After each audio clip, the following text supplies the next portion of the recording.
Today we have brought you the latest Tesla news. Tesla Autopilot and GM Super Cruise users treat their cars as autonomous vehicles, studies suggest. Tesla Model S and Model X vehicles approved for tax exemption in China. EV startup picks Tesla's motors over Ford's for its first EV. And Tesla increases Supercharger fees in Germany with introduction of time of use tiers. Let's get into all the details. So let's get started.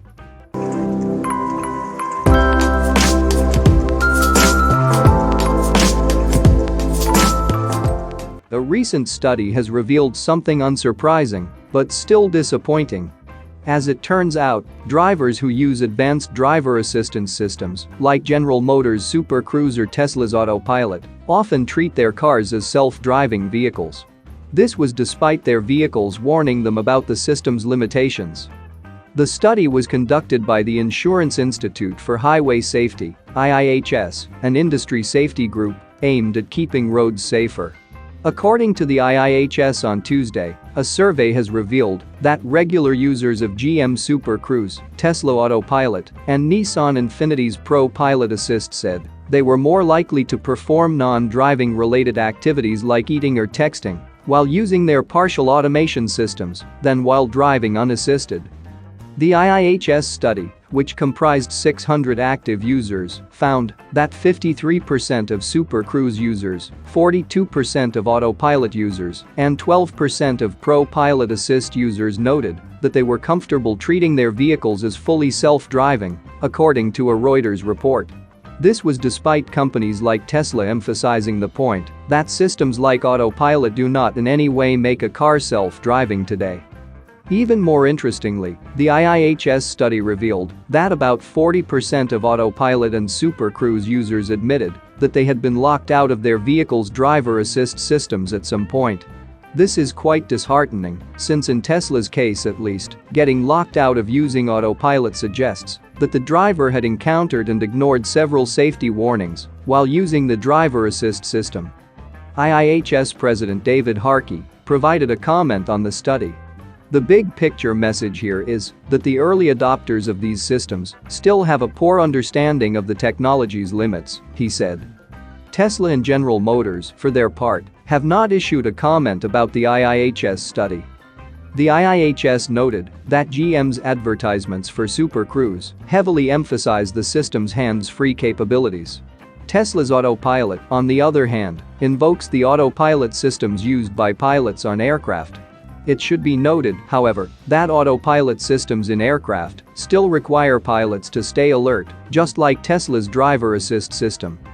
The IIHS noted that Nissan's branding for Pro Pilot Assist was on point, however, as the name suggests, that the system is simply there to aid the driver and that it requires hands-on operation. Moving to the next update, Tesla Model S and Model X vehicles approved for tax exemption in China.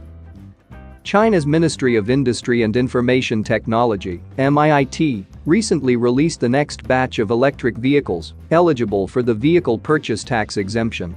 The list included the refreshed Tesla Model S and Model X vehicles. According to the MIIT catalog, the Model S and Model X units eligible for the tax exemption have 100 kilowatt-hours battery packs.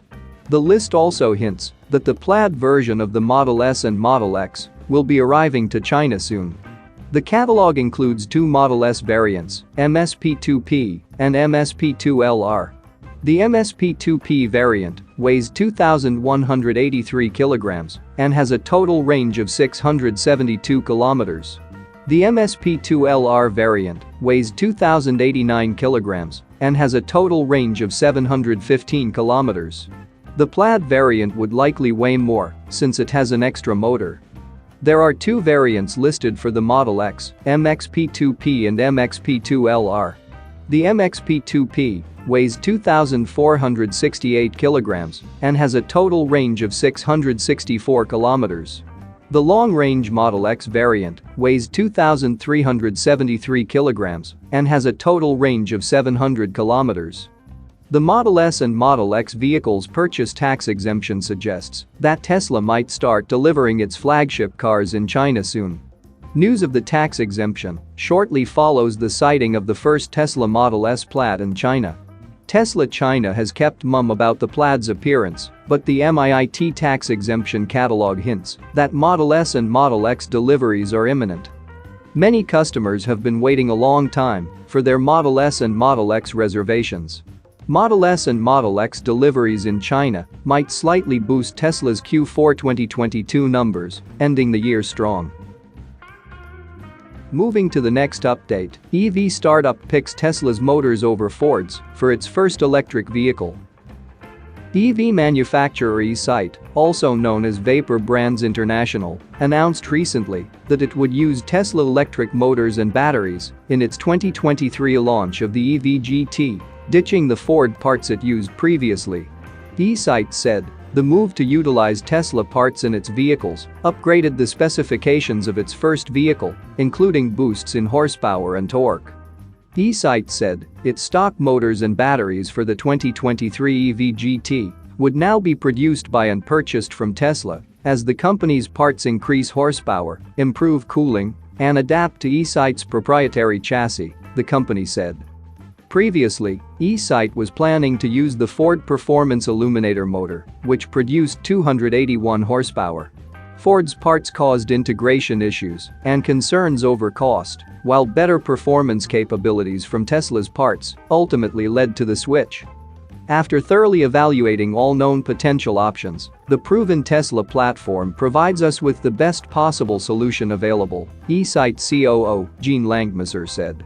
Using modified Tesla motors and batteries further reduces our engineering requirements, dramatically increases our performance capabilities, and due to sheer economies of scale, reduces the cost of manufacturing that we can pass on to our customers. We also believe that customer confidence will be increased over using less proven platforms, he added. The changes have allowed eSight to modify and upgrade the specifications for the GT EV trim levels. The base model has been boosted to 450 horsepower from the previously rated 281 horsepower, while also offering 450 Nm of torque. The mid-level motor now has 540 horsepower with 600 Nm of torque. The performance version will now pack 640 horsepower with 650 Nm of torque. Range is expected to come in around 300 miles based, but will vary based on driving style and configuration. eSight is currently waiting for approval from the NHTSA to use the vehicle and other planned models on public roads. The company was awarded special exemptions from the NHTSA, and eSight expects the 2023 EV GT's first production vehicles to be delivered less than 12 months after inception to the showroom. eSight will offer a full 24-month 50,000-mile OEM warranty, serviceable at any certified eSight service center. Moving to the last update, Tesla increases supercharger fees in Germany with introduction of time-of-use tiers. For the second time in less than 1 month, Tesla has raised supercharger rates in Germany. However, the increased rates are only at certain times of the day, as the automaker has also introduced 3 time-of-use tiers in Germany. In mid-September, Tesla increased supercharger fees in Germany to as much as 55 cents or 57 cents, which is around 73 cents per kilowatt-hours, about a 30% jump over the previous fees. Tesla cited the increasing energy costs across Europe as the reason for the increase. Now that cost has risen even further to as much as 74 cents per kilowatt-hours during the peak hours of 6 a.m. to 10 p.m., or essentially the whole time that most people are awake and using their Teslas.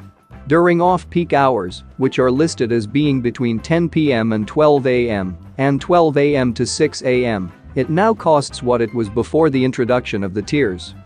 The time-of-use tiers does not appear to impact all supercharger in Germany, however, as some owners are reporting, their local stations are still a single rate during the entire day.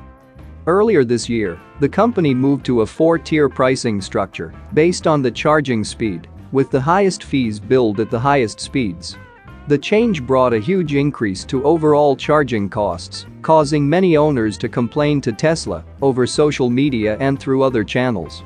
Tesla apparently heard that feedback and lowered the fees a few months later, but only slightly. Before the end of the year, Tesla should be able to begin billing customers per kilowatt hours instead of by the amount of time plugged in. That's it for now. So what are your thoughts about this? Let us know in the comments.